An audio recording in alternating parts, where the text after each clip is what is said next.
What if a country's success wasn't measured by money? What if instead of asking, how much did the economy grow, leaders asked, are our people happy?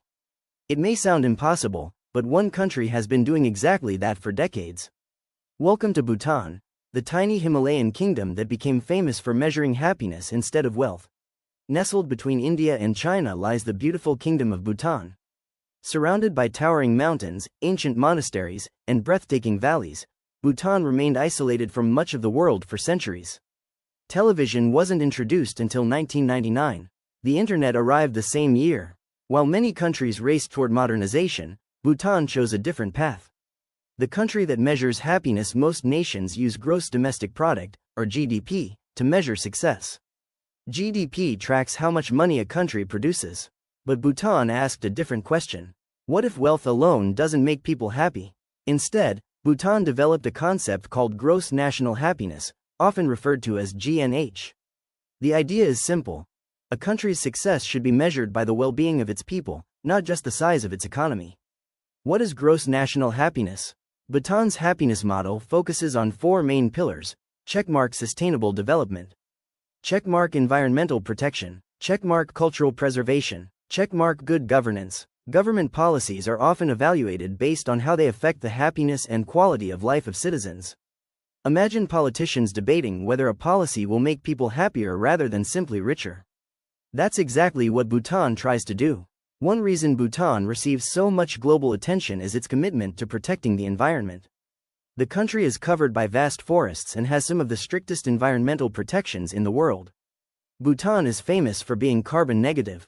That means its forests absorb more carbon dioxide than the country produces. While many nations struggle to reduce emissions, Bhutan's forests help remove carbon from the atmosphere.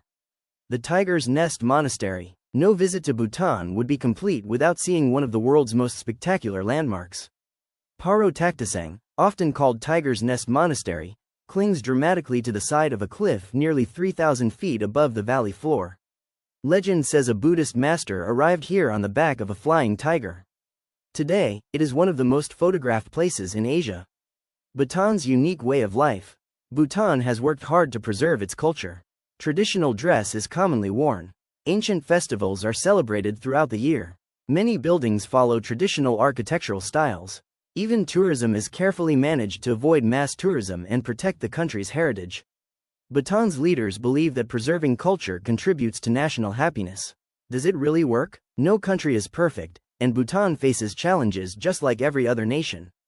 Young people seek jobs. Economic growth remains important. Modernization brings new pressures. Yet Bhutan continues to inspire people around the world with a simple but powerful question. Amazing facts about Bhutan. Checkmark. Bhutan has no traffic lights in its capital. Checkmark. It is the world's only carbon-negative country. Checkmark. Television arrived only in 1999. Checkmark. The country limits tourism to protect its culture. Checkmark. It created the famous Gross National Happiness Index.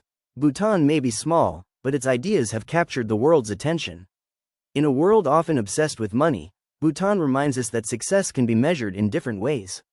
Perhaps the real question isn't how wealthy a country is. Perhaps the question is, how happy are its people? If you could visit one country that measures happiness, would Bhutan be on your bucket list?